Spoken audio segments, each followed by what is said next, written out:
Hi guys, so আজ চলে গেলাম আমি বাঙালি রেস্টুরেন্টে। গাইস, টানা বাইরে যা কদিন বৃষ্টি হচ্ছে, বাড়ি থেকে বেরোতেই পারছিলাম না। আজ আমার ছুটি ছিল, ওয়েদারটাও বেশ ভালো ছিল, তাই বাড়ির কাছাকাছি একটু হাঁটতে বেরিয়েছিলাম।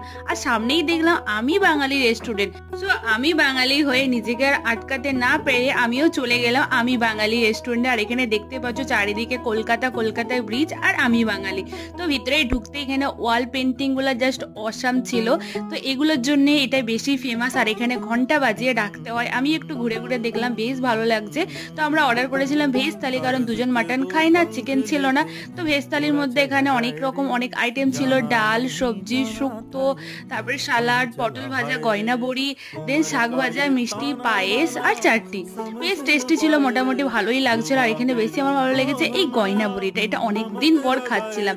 তো এখানে সব খাওয়া দাওয়া কমপ্লিট করে বেরিয়ে গেলাম। তোমাদের কেমন লেগেছে অবশ্যই কমেন্টস করে জানাও। ভালো লাগলে please comment, like, share, subscribe.